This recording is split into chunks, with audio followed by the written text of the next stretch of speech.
প্রিয় বন্ধুরা, পণ্ডিত জওহরলাল নেহরুর যুগে ভারত চীন সম্পর্ক এবং ডোকলাম বিরোধ নিয়ে এশিয়ার দুই দেশের মধ্যে উত্তেজনার পরিবেশ তৈরি হওয়ার পর চীন শেষ পর্যন্ত যেভাবে পিছু হটেছিল তা সাবধানে বোঝা দরকার। পণ্ডিত নেহরুর চীন নীতির ফল হলো যে দেশটিকে 1962 সালে প্রতিবেশীদের সাথে যুদ্ধ করতে হয়েছিল এবং যুদ্ধে ক্ষতির সম্মুখীনও হতে হয়েছিল। চীনের প্রধানমন্ত্রী চৌ এন লাইকে আলিঙ্গন করা এবং নেহরুর হিন্দি চীনি ভাই ভাইয়ের উদার স্লোগানকে চীন ভারতের দুর্বলতা মনে করে। সেই যুদ্ধের বহু বছর পর আজও চীন আমাদের গুরুত্বপূর্ণ আকসাই চীন দখল করে রয়েছে। চীনের দখলে থাকা ভারতীয় ভূখণ্ডের আয়তন 37,244 বর্গ কিলোমিটার। আয়তনে আকসাই চীন কাশ্মীর উপত্যকারই মতো বড়। এটা ঠিক যে পণ্ডিত নেহরু পররাষ্ট্র বিভাগকে তার নিজের এখতিয়ারে রেখেছিল, তবে অনেকবার উপপ্রধানমন্ত্রী হওয়ার কারণে সর্দার বল্লভভাই প্যাটেলকেও মন্ত্রিসভার পররাষ্ট্র দপ্তর কমিটিতে অন্তর্ভুক্ত করা হয়েছিল। সে সময় যদি সর্দার প্যাটেলের দূরদর্শিতার সঠিকভাবে ব্যবহার করা হতো তাহলে বর্তমান সময়ের অনেক সমস্যা দেখাই দিত না। প্যাটেল 1950 সালে পণ্ডিত নেহরুকে লেখা একটি চিঠিতে চীন এবং তিব্বতের প্রতি তার নীতি সম্পর্কে সতর্ক থাকতে বলেছিলেন। চিঠিতে প্যাটেল চীনকে ভবিষ্যতের শত্রু বলেও অভিহিত করেছিলেন, কিন্তু নেহরু কারোর কথা কবেই বা শুনেছিলেন? জওহরলাল নেহরুর ভুলের ফল আজও ভারত ভোগ করছে। নেহরুর সঙ্গে একটি ঘটনা ছিল যে তিনি নিজের সমালোচনা কখনো সহ্য করতে পারতেন না। চীনের কাছে পরাজয়ের পর 14 নভেম্বর 1963 সালে, অর্থাৎ নেহরুর জন্মদিনের দিন, সংসদে যুদ্ধ পরবর্তী পরিস্থিতি নিয়ে আলোচনা হচ্ছিল। নেহরু বলছিলেন চীন কিভাবে ভারতের পিঠে ছুরিকাঘাত করেছিল। তিনি যখন কথা বলছিলেন তখন কর্নালের সাংসদ স্বামী রামেশ্বরানন্দ বলেছিলেন, আচ্ছা, আপনি এখন গিয়ে চীনের আসল চেহারা দেখতে শুরু করেছেন। যার জবাবে পণ্ডিত নেহরু বলেন, মাননীয় সদস্য চাইলে তাকে সীমান্তের ওপারে পাঠানো যেতে পারে। এই কথাটি হাউসে থাকা বেশিরভাগ মানুষই বুঝতে পারেননি।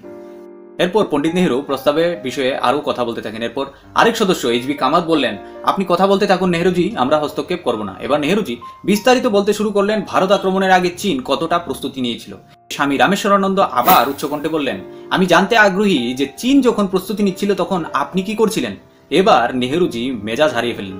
উনি বললেন, আমার মনে হয় স্বামীজি কিছু বুঝতে পারছেন না। আমি দুঃখিত যে হাউসের এত সদস্যের প্রতিরক্ষা সংক্রান্ত বিষয়ে পর্যাপ্ত বোধগম্যতা নেই।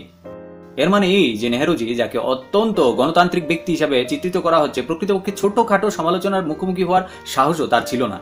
যে নেতা নিজেকে জোট নিরপেক্ষ আন্দোলনের প্রধান বলে দাবি করেন, চীনের সঙ্গে সম্পর্ক মজবুত করার কথা তো বাদই দিন, তিনি সম্পর্ক স্বাভাবিক করতেও ব্যর্থ হয়েছিলেন। তাহলে কোথায় গেল তার কথিত বৈদেশিক বিষয়ে দখল? জওহরলাল নেহরু কাশ্মীরের বিষয়েও ভুল করতে থাকেন এবং এই ভুলের মূল্য ভারতকে আজ পর্যন্ত দিতে হচ্ছে। তিনি কাশ্মীর ইস্যুটি জাতিসংঘে নিয়ে যান। এ কারণেই তো কাশ্মীর ইস্যুটিকে নিয়ে পাকিস্তান বারবার বলছে যে ভারতেই কাশ্মীর বিরোধিতাকে এই ফোরামে নিয়েছিল। কাশ্মীর বিরোধ নেহরুর এক গুয়ামির ফল। 1947 সালের 22 অক্টোবর পাকিস্তানি সেনারা কাশ্মীরে আক্রমণ করে। কাশ্মীরের রাজা হরি সিংজির বারবার অনুরোধ সত্ত্বেও নেহরু কাশ্মীরকে পাকিস্তানের হাত থেকে বাঁচাতে দেরি করতে থাকেন। অবশেষে 27 অক্টোবর 1947 তারিখে ভারতীয় সেনাবাহিনীকে বিমানে করে শ্রীনগরে পাঠানো হয়। ভারতীয় সেনাবাহিনী কাওয়াইলিদের তাড়িয়ে দেয়। 7 নভেম্বর বারামুলা থেকে কাওয়াইলিদের উচ্ছেদ করা হয়েছিল, কিন্তু তখনই নেহরু শেখ আবদুল্লার পরামর্শে যুদ্ধবিরতির ঘোষণা করে দেন। নেহরু যদি সেই ঐতিহাসিক ভুলটি না করতেন তাহলে পুরো কাশ্মীরে আমাদের কাছে থাকতো। পাকিস্তানের কাওয়াইলিদের কাশ্মীর থেকে বিতাড়িত করার সময় নেহরু কেন যুদ্ধবিরতির আহ্বান জানালেন তাও একটি ধাঁধারই মতো। নেহরুজির একই ভুলের কারণে আজও মুজফফরাবাদ, পুঞ্চ, মিরপুর, গিলগিট প্রভৃতি এলাকা পাকিস্তানের কাছে রয়েছে। এই সমস্ত এলাকা আজ পাকিস্তানে আজাদ কাশ্মীর নামে পরিচিত। ভারতীয় সেনাবাহিনী যে দলটি কাশ্মীরকে পাকিস্তানের হাত থেকে রক্ষা করছিল তার নেতৃত্বে ছিলেন ভারতীয় সেনা অফিসার এস.কে. সিনহা, যিনি পরে একজন জেনারেল এবং কাশ্মীর ও আসামের গভর্নরও নিযুক্ত হয়েছিলেন। তিনি বলেছিলেন যে নেহরুজি 1947 সালে সেনাদের মুজফফরাবাদ যেতে বাধা দিয়েছিলেন। মুজফফরাবাদ এখন পাকিস্তান অধিকৃত কাশ্মীরের রাজধানী। জেনারেল সিনহা এও বলেছিলেন যে ভারতীয় সেনাবাহিনী উড়িতে পৌঁছে গেছিল, কিন্তু নেহরুজি সিদ্ধান্ত নিয়েছিলেন যে পুঞ্চকে মুক্ত করতে হবে। সেই কারণে ভারতীয় সেনা মুজফফরাবাদ যায়নি। বাবা সাহেব আম্বেদকরের পরামর্শকে উপেক্ষা করেছিলেন নেহরু।